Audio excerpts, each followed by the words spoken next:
mini semester holiday. We'll pick it up from where we stopped last time. I know that we were looking at so many things. We had started, I may not go straight to the first slide, but I just give you a recap. We were looking at human resource management, introducing it to you, what it is, what it's all about, the difference between human resource management and personnel management. We had covered all those things, but we had now zeroed in on trying to understand an organization. We defined an organization. We looked at organization culture, if I remember, isn't it? Yeah. And we looked at the theories behind organization establishments, perspectives, which isn't very different from the theories. So I want us today to start with this one.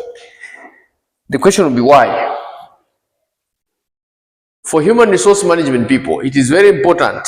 I would say, maybe I should not say people, but I should say practitioners, because even if you're not going to be an HR per se, but if you're going to be a business manager, it is important for you to understand the science of an organization.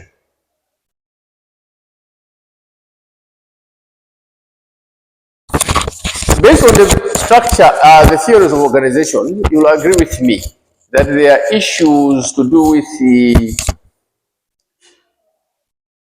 coordination, there are issues to do with the actions that managers make, there are issues to do with the decisions. Critical to it is, whatever is happening in the organization, are you able to achieve your objective? If you are profit making, are you able to maximize profit? If you are in service provision, are you able to do it? Sometimes your dream to develop the best organization is hampered by the way the organization is designed.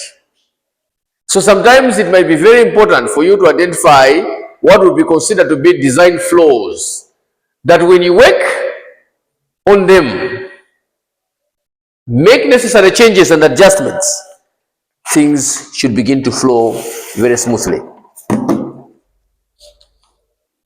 That's how we're looking at it. Right, structure.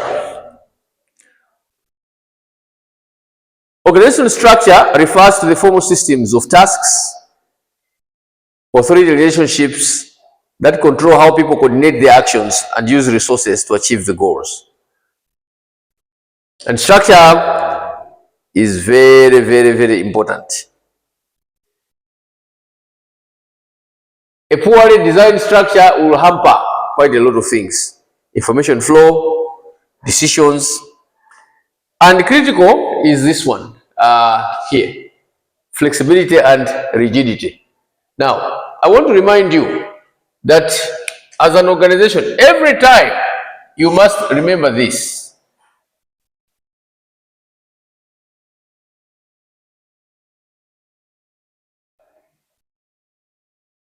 I know there is external and internal.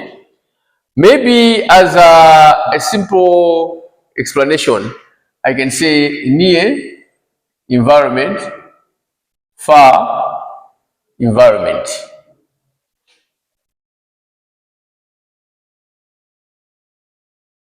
Maybe the near environment would be one that I would call internal.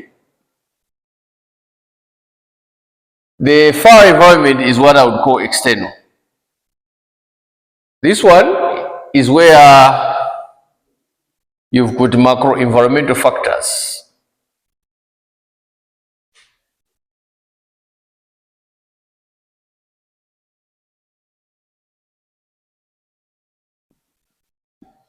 Political, economic, social, technological, ecological, legal factors.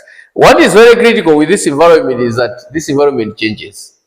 So, the design of the organization needed to respond for purposes of adaptation, alignment. You've heard about this term, eh? Wheel alignment. When we align a wheel to the car, versus if you don't align it. If you don't align your wheels it moves like this. And within a short time, we find that the very nice tires that you have bought, the brand new ones, what happens to them? The functionality of the car is not to its best if it is not aligned. I am giving that example to give the same picture of what it means when you align your environment. What are you trying to achieve? You are trying to achieve smooth operations. So we need to understand the structure of the organization. There are different types of structures, and depending on the way they are, different things happen. For example, the most common structure is functional structure. What I'll do is I'll go through this and then have another slide that present them in pictures. Okay, the most common one is this one. Okay, when the organization grows bigger, this one does not become useful. So you normally would move to this one. Okay, in general, most of the time you move to the division structure. But there is also this one, matrix. Okay, very common. Now, you will also find that there are basically two major classifications of structures, and these ones are as follows.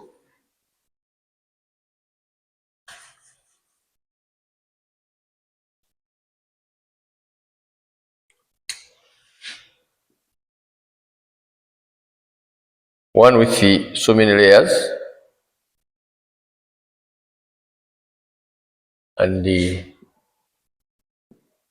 flat structure is one with too few layers. What differentiates these two structures is that this one is more flexible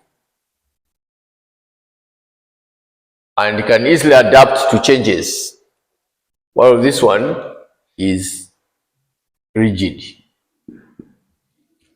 and oftentimes very hard and difficult for it to adapt to changes.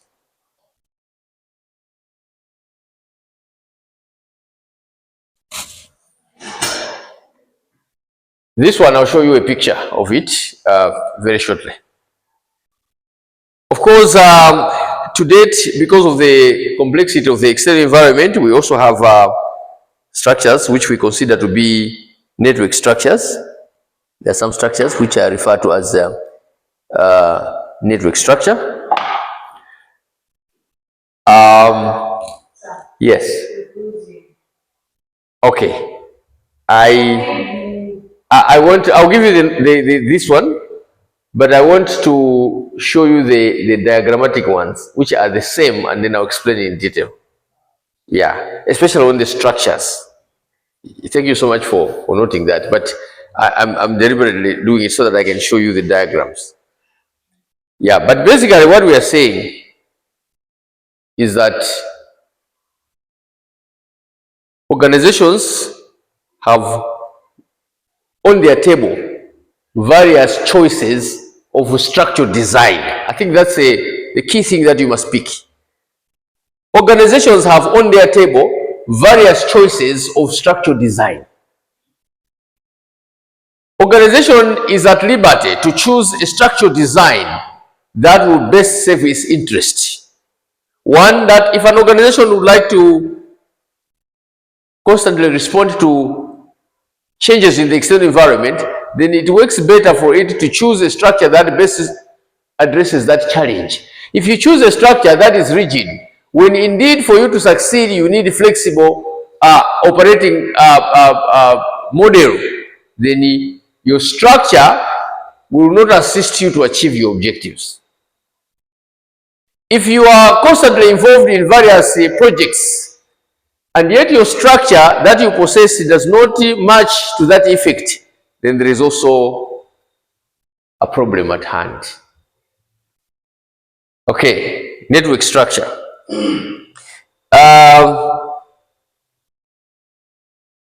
A network structure is now gaining popularity because to date, organizations are looking at saving costs. minimizing costs. And you must also understand that in the operating environment, there are some legislation requirements, for example, minimum wage and other conditions of service that are sometimes dictated by the constitution, the labor laws. They have over time been able to make employing people very difficult and expensive. People have been given social security, people have been given this. So businesses sometimes may struggle to meet the legislative requirements of employment. As a result, businesses have opted to scale down their operations. Okay. Particularly the administration of what they consider to be non-core components of their operations.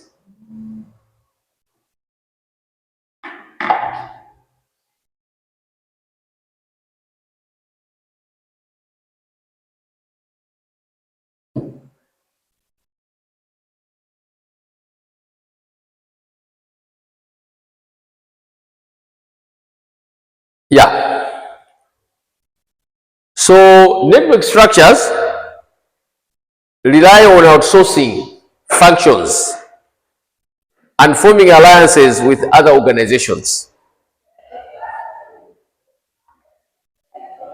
Where, for example, I don't know whether you have seen the organizations that have only one person in accounts, but they have linked with another company that does accounting.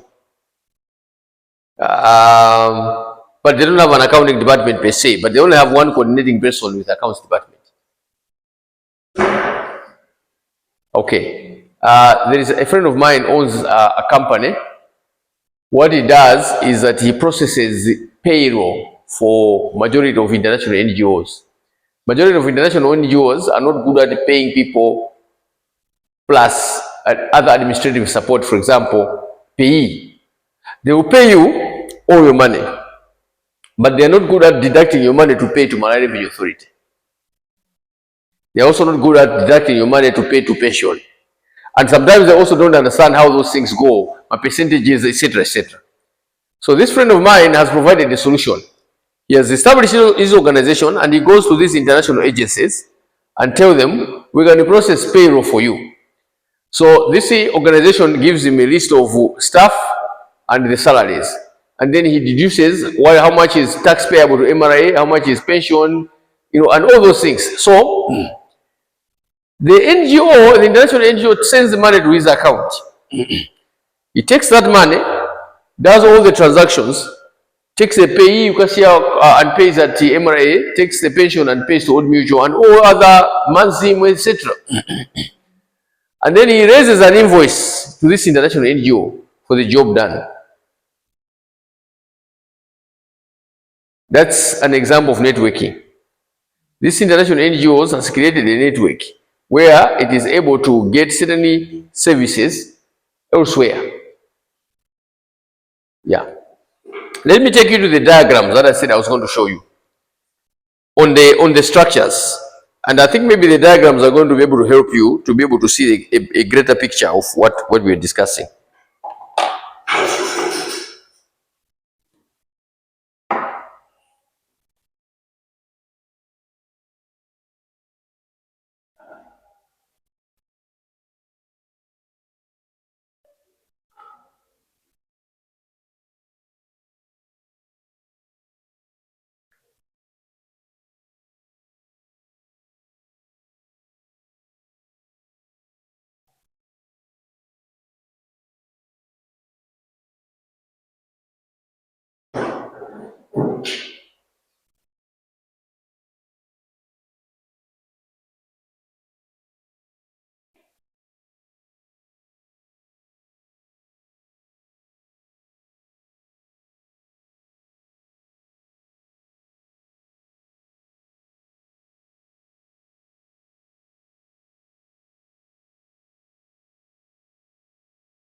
Yeah, these are some of the examples of the structures that, yeah.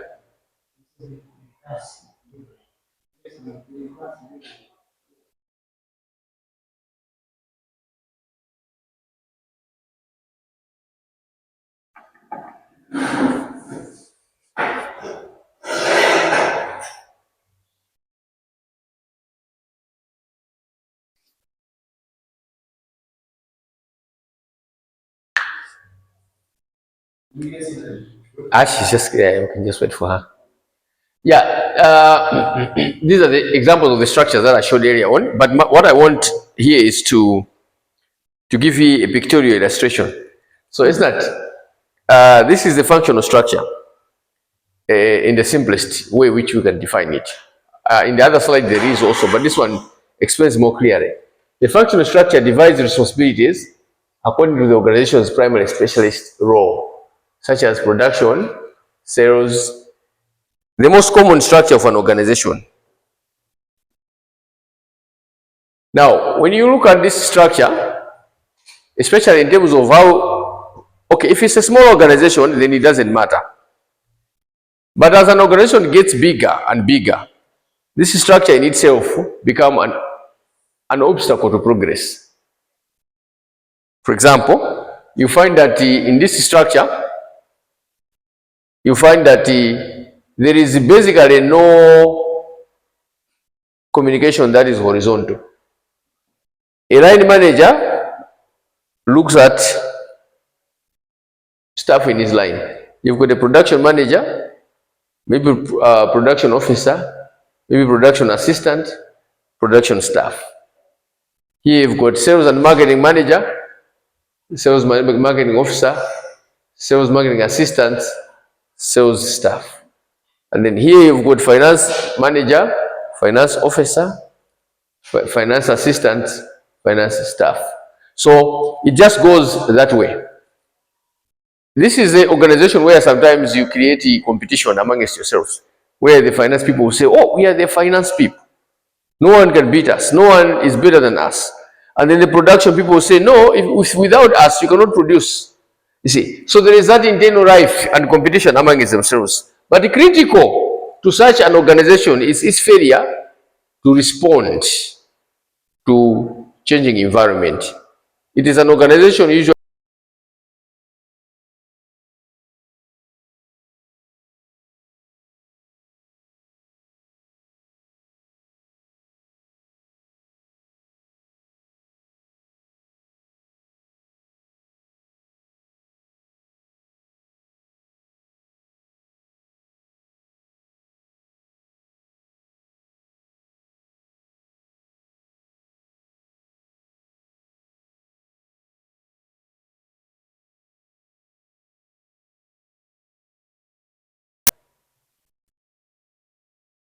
anyone's job is very clear.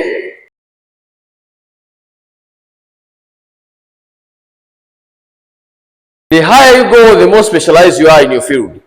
Simple, straightforward organization. But the problem is senior managers usually get so much involved in day-to-day things. Senior managers are burdened with routine matters. Senior managers neglect strategic issues because they are busy with day-to-day matters. When coordination is difficult, okay.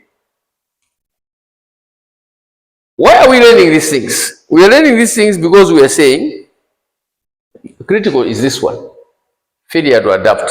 In fact, the functional structure has become very unpopular over the years, particularly in times where external environment has changed over time because of this aspect, failure to adapt. Now there is a multi-divisional structure. I can define it, but I want to show you the illustration. The multi-divisional structure is built up of separate division on the basis of its products, services, or geographical areas. As an organization grows and opens various branches, the functional structure, the first one that I show you, cannot cope. Sometimes it cannot even define specific roles of the branches and how those branches can link to the head office. So it is basically suitable for an organization that is small. So if you had to look at a solution to that, sometimes you can end up changing to create this structure arrangement. Thank you. So it is illustrated on this diagram. See this diagram? Have you seen the way the divisions are structured? It's not? Yeah. Yeah, you see? You see, you've got the head office with central services, for example, finance, HR, whatever they're here, a few of them. And then you've got divisions, Division A, Division B, Division C. This could be, others call them strategic business units, others, yeah, in a much more branches, but basically divisions. So it's the same as divisions. So it's the same as like the way central is headquarters of central. Yes. Yes. For example, there is the police headquarters, and the police headquarters has got divisions. Okay, which they call them regions. So there's right now they have actually added some of them. They used to be Central Region, but now it's split into two. I think there is Central East and Central West police regions. Okay. The Central West, I think, is this one here. The Central East, I think, is the one in Kasumu. Okay. Now, the Central West has under it a certain number of police stations. Yeah. The police stations themselves, some of them, not all of them, have under them police units and police posts. You get the point. So police post unit, several of those will make a station, and several stations will make a division. So this one we can say it makes bigger. Yes, as you grow. Okay. As you grow, you cannot operate on functional. You're better off operating on division. Yeah.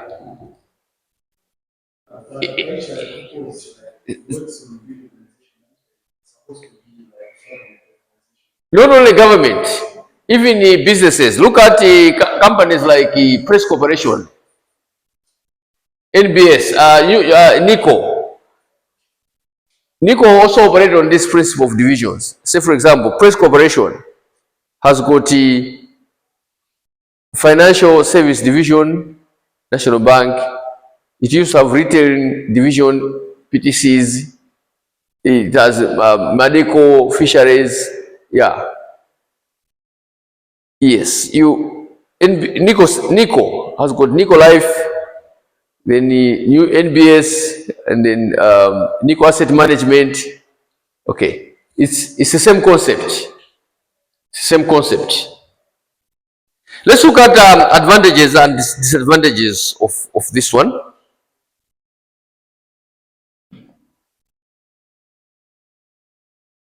Look at the advantages and disadvantages. Flexibility is a major advantage of the division structure. Yeah. Okay.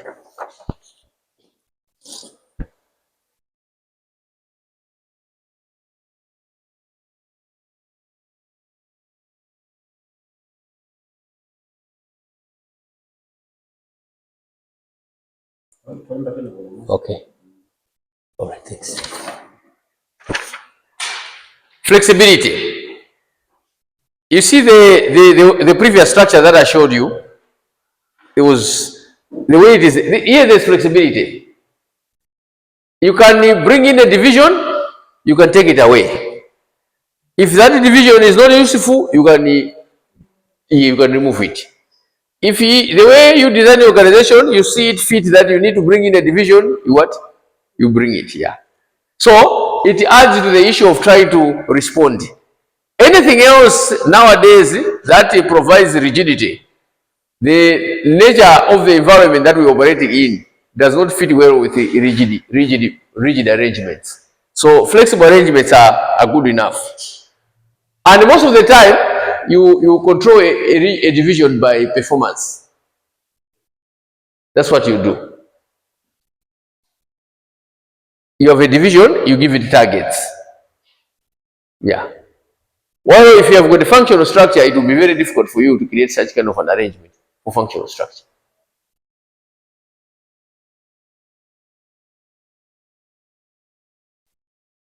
There is ownership of strategy, there is specialization, particularly when you have actually divided the divisions based on products or, yeah, product-based divisions. The example of Press Corporation I gave you, or NICO, is where you are dividing the divisions based on product. It's product-based divisionalization, where you are saying insurance, one division, banking, one division, technology, another division.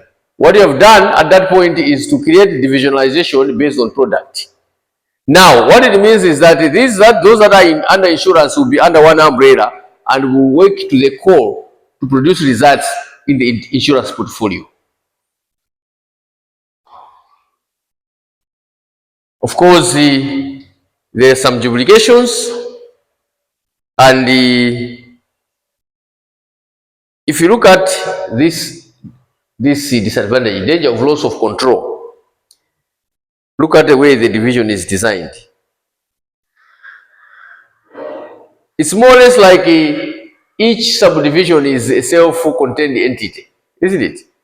Yeah. So sometimes you may think, why do we need head office? I don't know whether you have seen those arguments in some organizations where people are of the view that head office is doing nothing.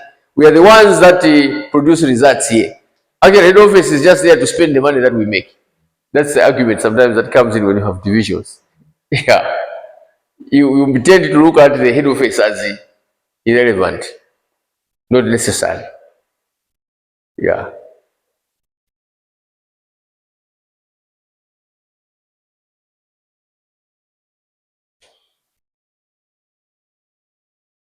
So which one do you like?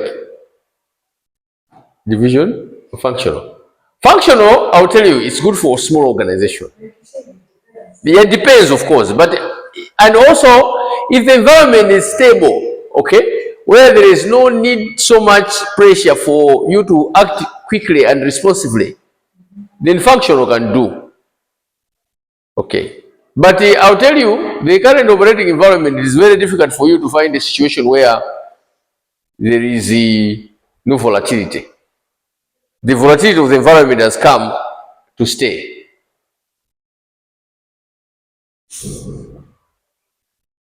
Then there is a matrix structure.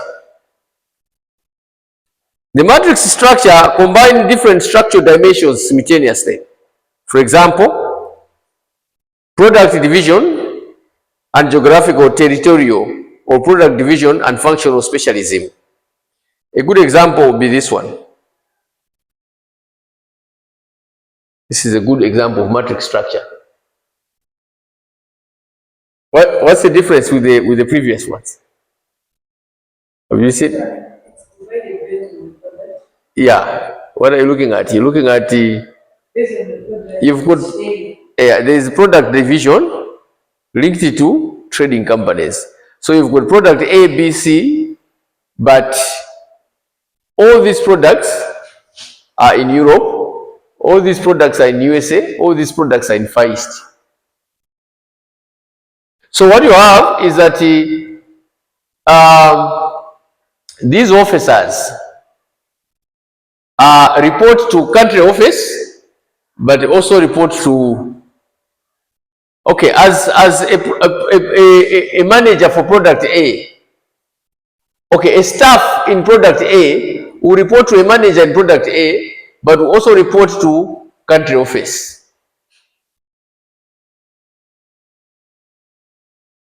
I can give you another example. Maybe that one will be able to make more clear.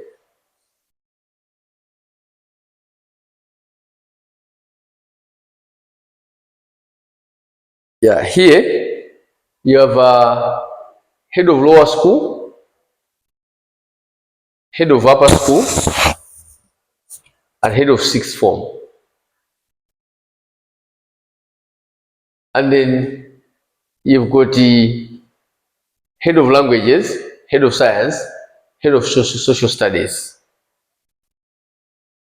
So, head of lower school is going to look at the entire lower school, staff there of the lower school, isn't it? But staff of the lower school will also seek support from specialist heads. Are you understanding that, right? Yeah. Now, if you did not have this arrangement, you know what it meant? It meant that, you cannot go straight to head of languages if you don't go through your head of school.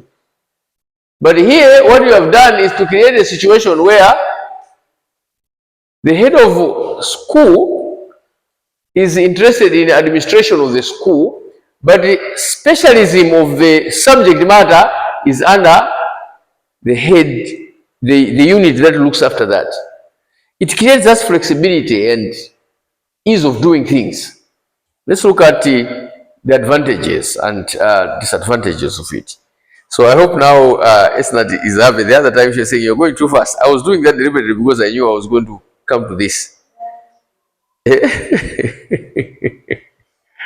Yeah. Here, the advantages and disadvantages. But, as I said earlier on, that may be the point to take home. When you talk about this here, the point to take home here is that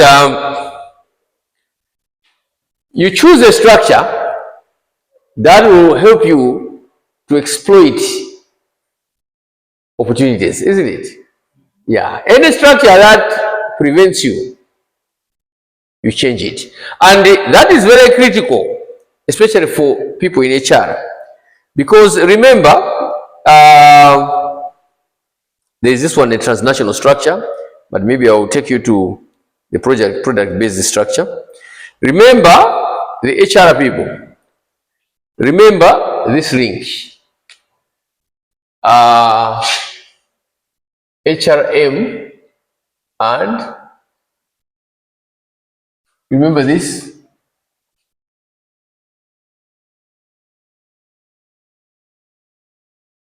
We looked at HRM and organizational strategy. What did we say? The organizational strategy comes out, the business strategy. Then the HR has to shape the people into a particular practice that will enable them to be able to achieve the organizational strategy. And one of them is that HR must also ascertain the extent which the structure of the organization is designed to assist the organization achieve the strategy. Because there are some situations where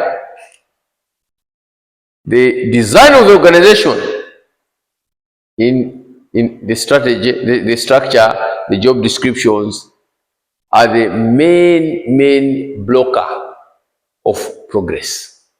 Those things happen. They are the main blocker of progress. Let's compare the structures.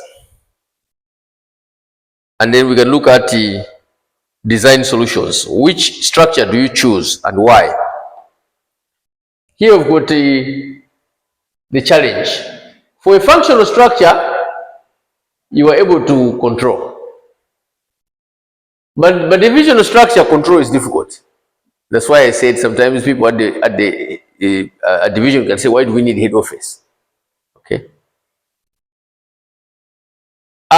For matrix, it's almost very difficult to control. You can actually see that one. You've across church. The control I'm talking about here, I'm talking about the senior managers controlling staff and controlling the activities. Okay. Now let's look at the change. For functional structure, it is very difficult to implement change. For multi-divisional structure, at least it's better. For matrix, yes, change is easy. Because matrix, by its very design, provides that flexibility. When you look at knowledge, okay, For functional structure, yes, there is knowledge, not much, but here and there it works better. And let's look at internationalization. If you want to go international, this one won't work. But find this one a little bit better, but these two are best for internationalization. Of late, what you will see is these two are taking a lead. But also this has remained constant. It's almost in every place it's calling 222. So this one has also been, praised. Why? Which structure do you choose?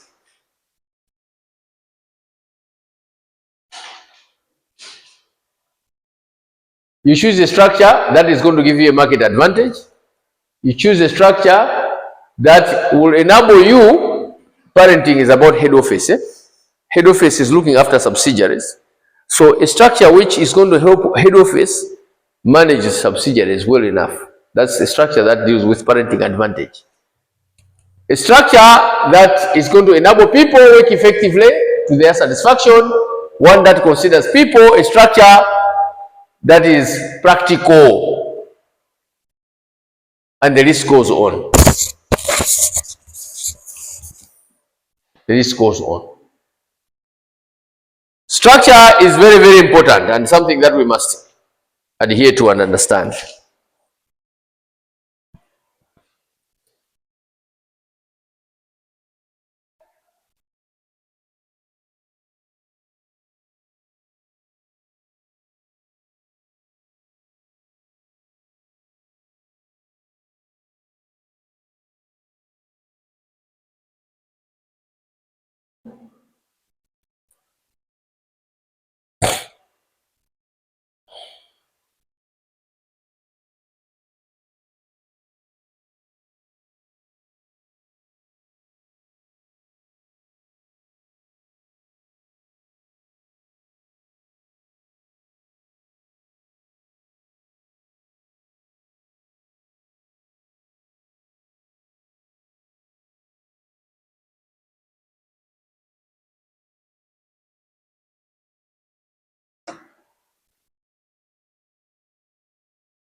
Okay, so let's look at the difference between structure and design.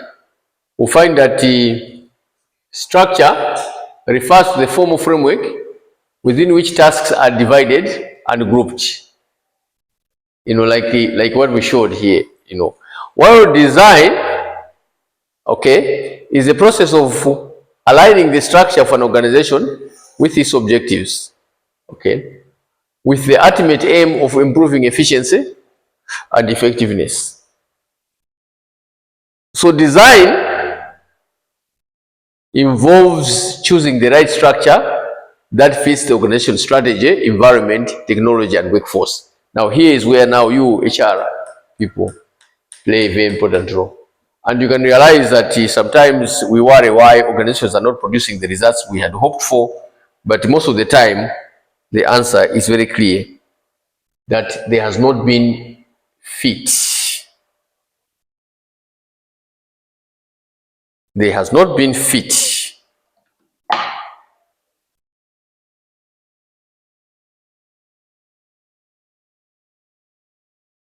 Now, if indeed structure is there to assist,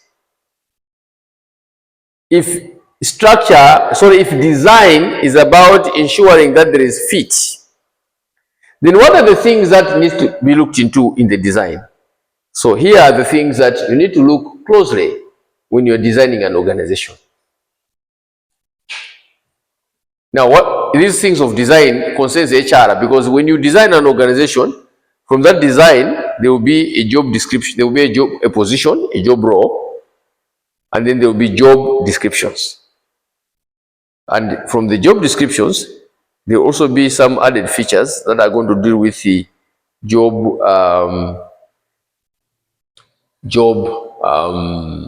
what do we call it? Yeah, description. Yeah, and also, yeah, there's job description, the role, the description, and also an explanation of what type of person can fit into that. And so HR becomes very instrumental in all those things. So let's look at the elements of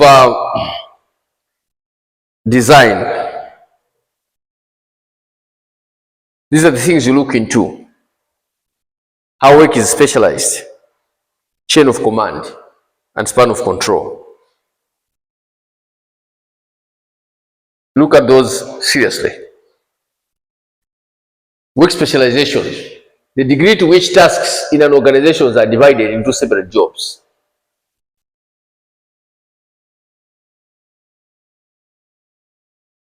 Chain of command, span of control. I will elaborate a little more on the span of control. The others are straightforward. Maybe I shouldn't even rub this. I should elaborate it while it's there.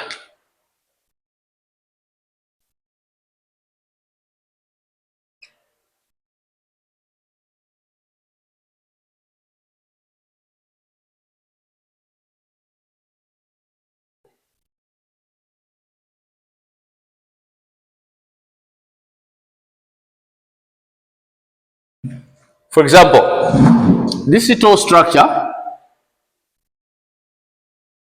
is associated with the narrow span of control.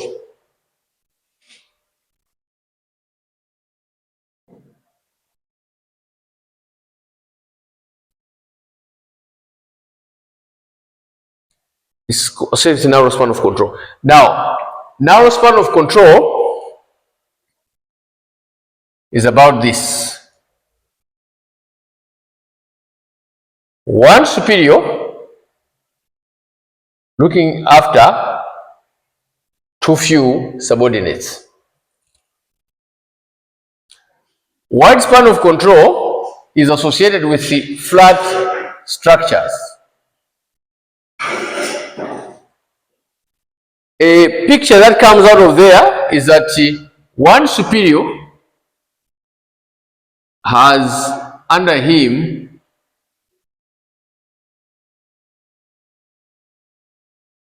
too many subordinates.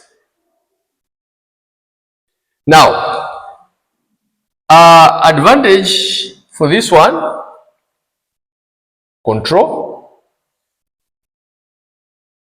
Disadvantage, there are many, but I can just write a few. Over supervision.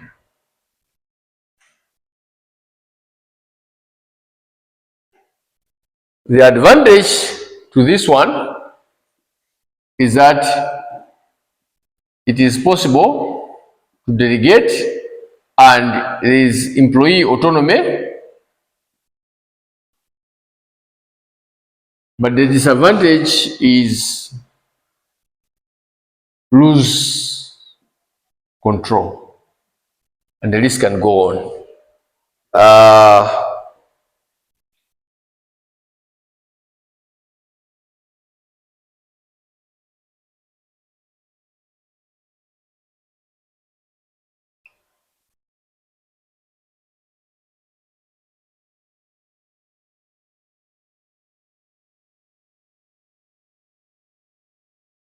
Over supervision, lack of employee autonomy. These have implications, these two, whether you've got narrow span of control or wide span of control, have implications on the performance of the organization. So these are design issues. Do you want to have wide span of control? Do you want to have narrow span of control? Do you want a designer with so many hierarchies or no?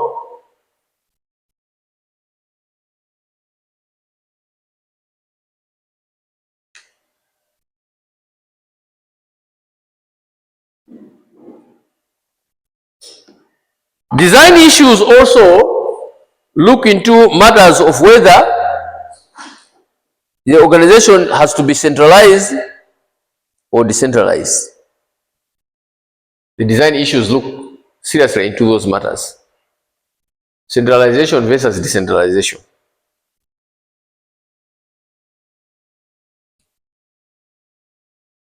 By this design, you realize that this one is likely going to be highly centralized compared to this one, which is likely going to be decentralized.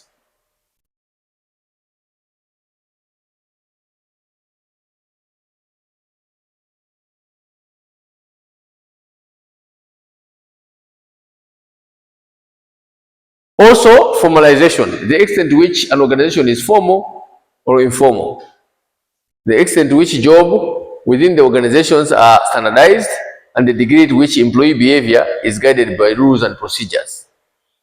Departmentalization is the basis on which jobs are grouped together, such as by function, product, geography, or customer.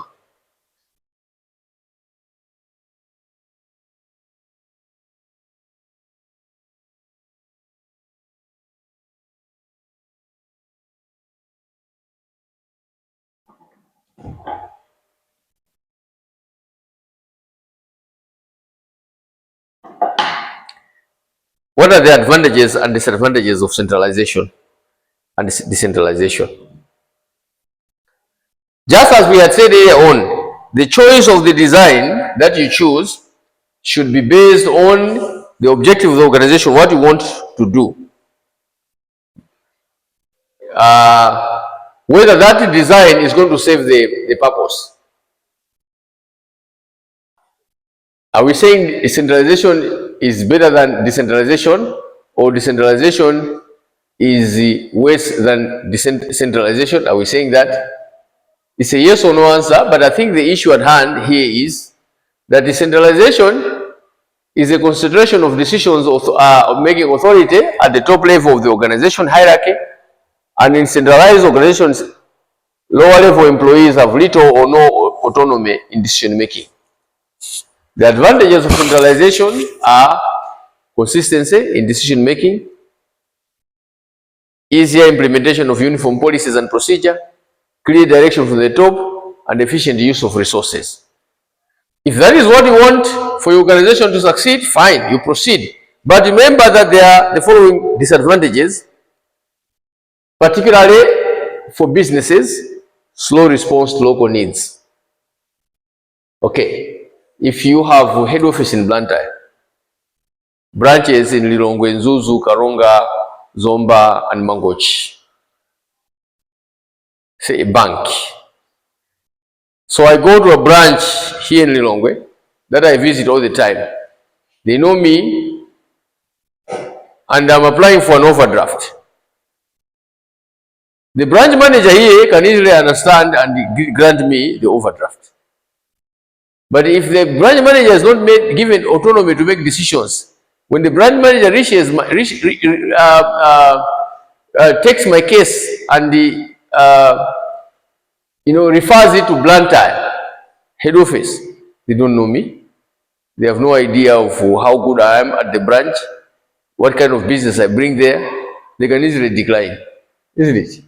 There have been cases where huge customers have been frustrated because decisions are made at head office, and they are made without regard to those players down there.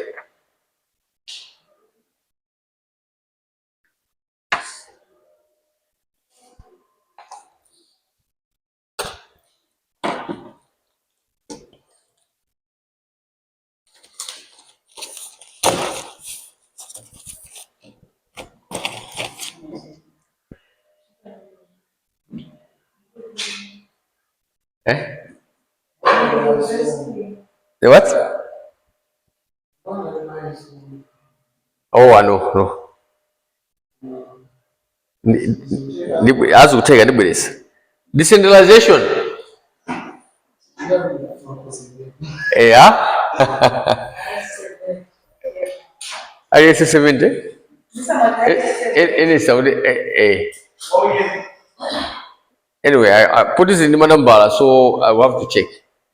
Okay, decentralization is the distribution of decision-making power to lower level in the organization hierarchy. In decentralized organizations, employees at various levels have the authority to make decisions relevant to their work. In fact, this is what has made decentralization popular. The element of devolving power and allowing people within their sphere of influence to make necessary decisions.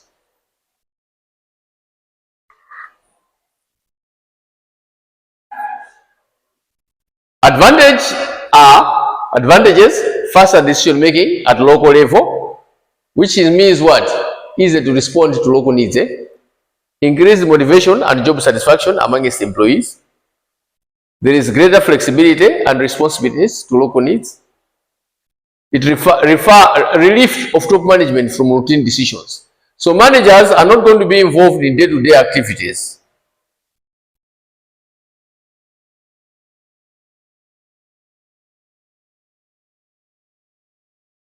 Disadvantages of decentralization: there is potential inconsistency in decisions across the organization, and usually you've got duplication of efforts and resources, and the challenges in maintaining control over dispersed decisions. This one is one of the threats of decentralization, especially when you've got a very poor culture. If you managers, if there's a situation where managers overlook other managers, you are at a branch level, but you think you are more smarter than your head office CEO. Then sometimes you can actually go ahead and make very, very serious decisions. What's happening to our project?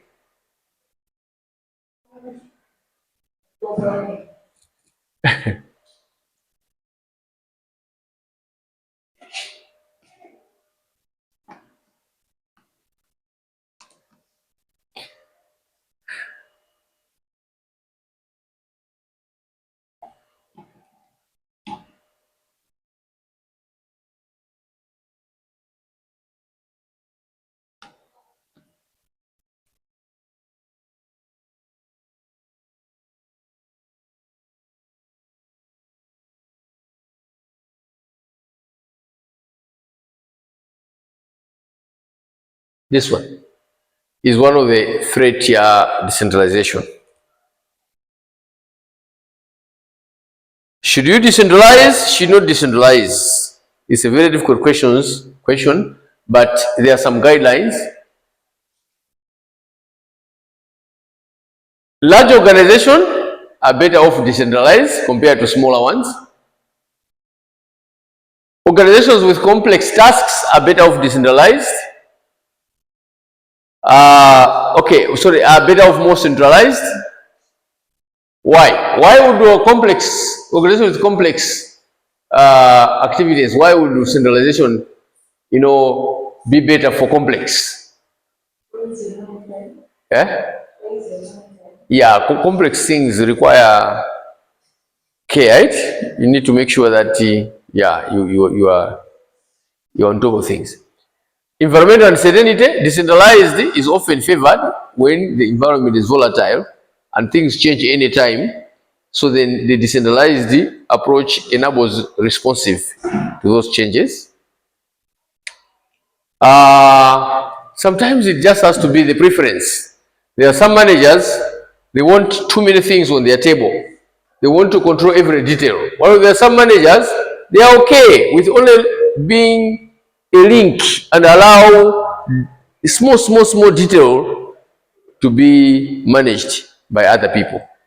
So it also depends. It also depends.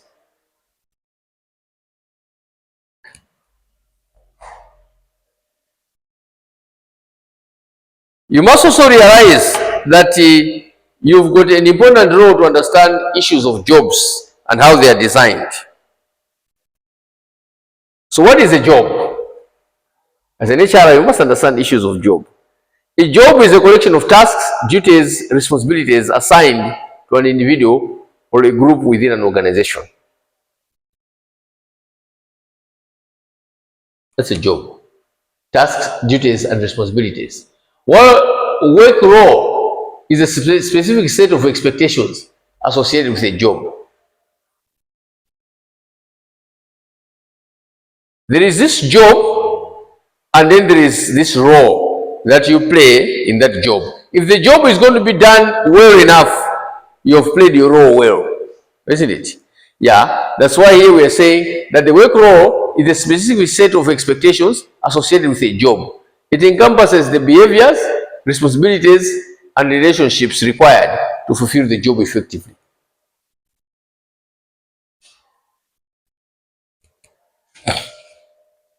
What are the key components of job and work roles?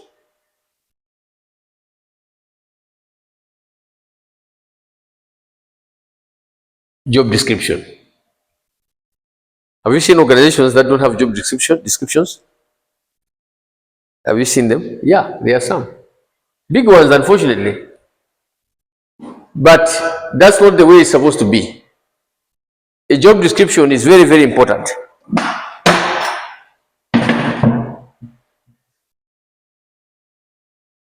Job specification, job design, very critical. The first one being an account of employee responsibilities. The second be the qualification, skills, and experience required to perform that job. The third one be structuring jobs to improve efficiency and employee satisfaction. How you ensure that the job allows the job holder to work there and exercise their roles well enough is what we refer to as job design. Job design, you must not confuse it with organizational design. Organizational design is broader. It's about design issues of the organization in terms of structure issues in relation to the strategy, technology, etc., as we had looked earlier on. But job design, these are techniques that include enlargement, enrichment, rotation, and job simplification.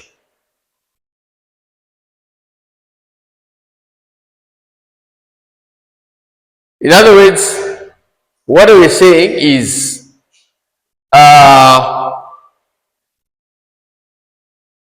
maybe there may be a need for more elaboration on what those ones are. Enlargement, enrichment, isn't it? Or you know them already? Okay.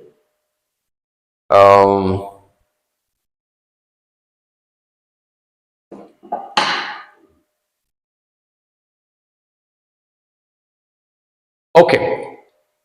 When you have given a position, you've got some limitations. So your job may require that you are a messenger. Okay. Then we can say, okay, instead of you just getting bored to issue jobs of a messenger, on top of working as a messenger, you also have to get a driving license. And that you don't just go to deliver things with a driver, but you also have to have a driving license so that we can send you to deliver somewhere, but you can also help us with the driving responsibilities. That's the enlargement. Okay. Your position is still a driver, but we have given you added responsibilities. Yeah. Then there's another one where you are the same position, but you are now able to do things for which would previously were done by your supervisor. You can make certain approvals. You have not been promoted, but your activities have just been enlarged, have just been, maybe I'll say, enriched in a way. There's a confusion between enlargement and enrichment, but I will get the specific definitions and send it to you. But I'm just trying to give you a picture of what this is all about.